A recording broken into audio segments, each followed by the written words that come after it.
Tere Brüsselist Euroopa Parlamendist, mul on rõõm kõiki tervitada. Täna on teisipäeva õhtu, kuupäevaks on oktoober 2021. Homme hommikul hakkan tulema tagasi Eestisse. Teeme kiiresti nädala kokkuvõtted, mis on siin toimunud esimese 2 päeva jooksul, sest ma pean tulema nädala keskel tagasi Eestisse, et minna ülikooli loengusse. Seega ma usun, et põhjus on ammendav ja piisav, et miks ma pean natukene varem ära tulema Brüsselist. Aga samas õpingud vajavad õppimist, on vaja see asja ära lõpetada, seetõttu tuleb siin jagada aega mitme asja vahel. Kuid siin viimase 2 päeva jooksul on eelkõige toimunud ettevalmistused järgmise nädala plenaaristungiteks Strasbourgis. Nimelt plenaar oli meil ka ju eelmisel nädalal, kui tavaliselt on meil täiskogu istungid kord kuus Strasbourgis, siis see oktoober sel aastal on veidikene erandlik, kui meil on 2 korda plenaaristungid Strasbourgis. Seetõttu on toimunud ettevalmistused, juba teame põhimõtteliselt, mis on tulevas päevakorda, millised debatid, millised hääletused ja hetke esimene pilk vaates päevakorra projekte järgmiseks nädalaks võib öelda, et päris olulisi punkte on tulemas. Nimelt loomulikult ei saa me üle ega ümber Poola peksmisest. Nimelt väga halb äärmuslik riik, kus ei austata Euroopa Liidu alusväärtuseid, õigussüsteemi ja mida kõike veel. Ja on tulemas siis eraldi debatt ja resolutsioon, mis käsitleb 1 aasta möödumist de facto justkui abordikeelu kehtestamisest Poolas. Ja hakatakse siis Euroopa Parlamendis Strasbourgis kõvasti selle üle debateerima, et kui ikka on halb Poola, et ta ei luba massiliselt teha maksumaksja kulul aborte. Nagu ma olen korduvalt varem öelnud ja ütlen ka uuesti, mind isiklikult absoluutselt ei huvita teiste riikide siseasjad. Mind ei huvita, kui liberaalne on perekonnapoliitika või abordipoliitika kuskil Luksemburgis või Hollandis. Kas nad lubavad teha aborti kas või nädal aega peale rasestumist, ehk siis tapame kõik lapsed maha, sest nagu öeldakse, et minu keha, minu valik, mis siis, et minu keha, minu valik ei kehti näiteks vaktsineerimise puhul. Täpselt sama kehtib minu jaoks Poola puhul, kui nad karmistavad abordipoliitikat, see on Poola riigi siseasi. Poola rahvas on valinud demokraatlikel valimistel omale parlamendi. Parlament on kinnitanud ametisse valitsuse, peaministri ja mina või keegi teine siin Euroopa Parlamendist ei ole õige inimene minema ütlema poolakatele, et te seda teha ei tohi, sest see ei kattu mingisuguste abstraktsete väärtustega. Kuid just nimelt seda üritab ju Euroopa Parlament alati teha, sest Euroopa Parlamendi enamus arvab, et nemad on need kõige targemad õpetama tervet maailma, rääkimata Euroopa Liidu liikmesriikidest, kuidas peab elama või kuidas elada ei tohi. Seetõttu järgmisel nädalal saab olema üheks suuremaks debatiks Poola abordiseadus, mis aasta aega tagasi vastu võeti.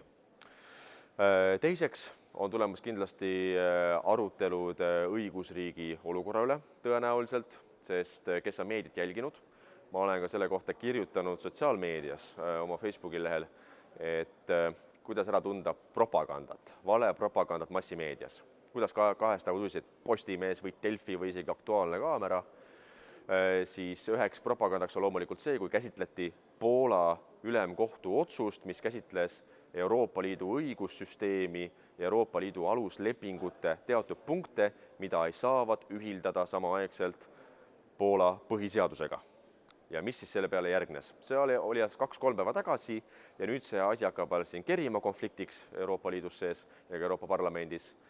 Konflikti siis alge oli selles, et Poola ülemkohus lihtsalt tunnistas. Näete, meil on Poola põhiseaduses mõned paragrahvid ja kui me võrdleme nüüd neid paragrahve ja nende tähendust Euroopa Liidu aluslepingutega, mis on siis justkui Euroopa Liidu põhiseadus, siis need on ühildamatud. Ehk siis neid ei saa samaaegselt rakendada. Kus lihtsalt kohus nentis faktilist asjaolu. Selle peale siis näiteks Prantsuse Euroopa asjade minister põhimõtteliselt sõimas poolakaid, et nad ohustavad Euroopa Liidu õigussüsteemi ja see võib viia Poola lahkumiseni Euroopa Liidust. Euroopa Komisjoni president von der Leyen ütles väga veel, eriti skisofreenilise tsitaadi, et see kohtuotsus on rünnak Euroopa Liidu õiguskorra vastu ja see võib viia nende lahkumiseni. Et siis nagu mul jäi arusaamatuks, et otsustage ära, et kumb on nüüd see hullem. Et kas see, et nad justkui seavad kahtluse alla Euroopa Liidu õiguse ülimuslikkuse või see, et nad võivad äkki ühel päeval korraldada referendum, et lahkuda Euroopa Liidust. Tegelikult me kõik, mõtlevad inimesed saavad aru, et kui Poola peaks hakkama lahkuma Euroopa Liidust, oleks Euroopa Liidu surm ja kõige suurem kannataja oleks Saksamaa. Saksamaa, kelle majandusmootor töötab hetkel ainult tänu sellele, et neil on vaba ligipääs, piiramatu ekspordivõimekus terves Euroopa Liidu turus. Ehk siis riik saab tegutseda vabalt alas, kus elab 440 miljonit tarbijat. Saksa ettevõtjad, tööstus saab eksportida ilma igasuguste tollipiiranguteta, ilma igasuguste maksudeta, vabalt oma kaupa üle Euroopa Liidu. Ja kui nüüd 40+ miljoni elanikuga Poola peaks lahkuma, siis see on doominoefekt. Juba Brexit oli doominoefekt, mis lõi savialad kõikuma, kuid see oleks viimane pauk.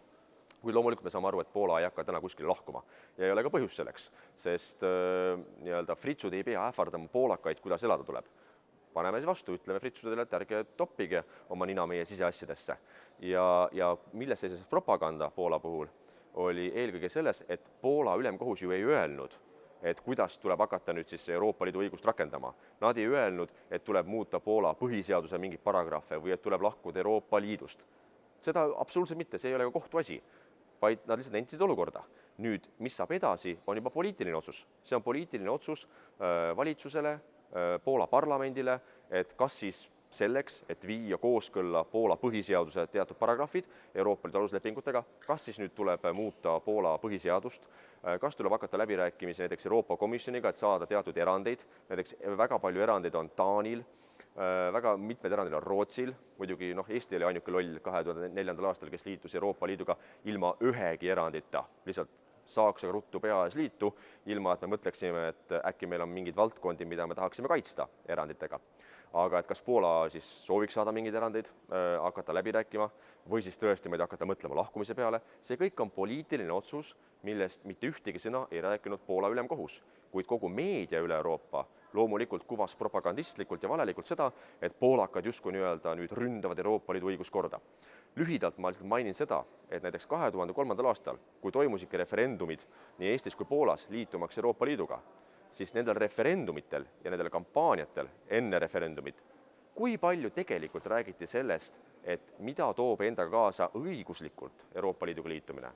Ma tean, kui vaata vanu artikleid ja uudislugusid 2002.–2003. aastast, siis räägiti eelkõige positiivsest külgedest. Inimesed saavad vabalt reisida, meie lapsed saavad õppida tulevikus Euroopa ülikoolides, majandus hakkab kasvama, arenema, kuid mis tuleb sellega omakorda kaasa? Sellest vist väga palju räägitud, et tegelikult me ise vabatahtlikult liitudes Euroopa Liiduga nõustusime sellega, et Euroopa Liidu õigus on ülimuslikum Eesti või Poola õigusest. Ehk siis, kui näiteks Eesti põhiseaduse mingi paragrahv on vastuolus Euroopa Liidu aluslepingutega, siis kohaldada tuleb Euroopa Liidu aluslepinguid, mitte meie põhiseadust. Kui mõni näiteks Riigikohtu, ehk siis meie kõrgema kohtuastme otsus läheb lõpuks vastuollu Euroopa kohtu otsusega, tuleb kohaldada Euroopa kohtu otsust. Ehk me ise andsime vabatahtlikult ära meie õiguse ülimuslikkuse.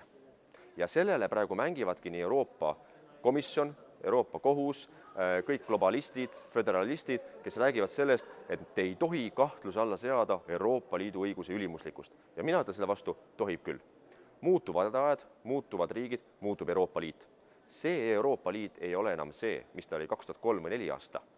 2003. aastal, kui Eesti inimesed häälesid Euroopa Liiduga liitumise poolt, kui palju siis oskas keegi ette näha, et vähem kui 20 aasta pärast see sama liit, millega me nii väga liituda tahame, hakkab meile ette kirjutama perekonnapoliitikat. Või nagu näiteks eelmisel kuul, kui Euroopa Parlament võttis vastu resolutsiooni, millega tungivalt soovitatakse kõikides liikmesriikides tunnistada samasooliste abielu, kus põhimõtteliselt Peeter ja Jüri saaksid abielluda kiriklikul laulatusel ühel loor peas. Kas keegi kujutas seda ette? Kas keegi kujutas ette, et Euroopa Liit hakkab meile peale suruma migratsioonipoliitikas kvoodisüsteemi, et kui põhimõtteliselt meie välispiir lekib nagu katkine pang, siis me peame hakkama vastu võtma mingit kolmanda riigi kodanikke kuskilt Aafrikast või Lähis-Idast. See ei olnud see, millega me liitusime. Ehk siis kõik see teema saab olema üheks suureks vaidluspunktis ka järgmisel nädalal Strasbourgis täiskogu istungitel. Kuid kuna aeg lendab, sai nüüd pikalt lahti arutletud seda Poola küsimust ja Poola teemat, siis ma soovitan kindlasti seda vähemalt minu selgituste videot jagada nii paljudele inimestele kui vähegi võimalik, et kõik ei jääks uskuma seda massipropagandat, mida meile pakub @peavoolumeedia. See video läheb üles ka minu kodulehele jaakmadisson.ee, kindlasti külastage seda kodulehte, läheb üles ka YouTube'i, kus kindlasti pange subscribe, et jälgite minu siis seda kontot või lehte YouTube'is ja kindlasti on ta üleval ka Facebookis, nii et head jagamist ja vaatamist ja meeldetuletus, 5 päeva pärast on kohalike omavalitsuste valimised. Selleks, et me saaksime teha selja prügiseks kõikidel nendel liberaalidel ja globalistidel, tuleb ka kohalikel valimistel oma koduvallas või kodulinnas anda hääl konservatiividele, et need liberaalid päriselt näeksid, kelle taga on tõeline jõud Eestis. Minge kindlasti valima ja valige konservatiivid. Seniks aga ma soovin teile ilusat kesknädalat ja nädala lõppu ja kohtume siis juba taas järgmisel nädalal Strasbourgist.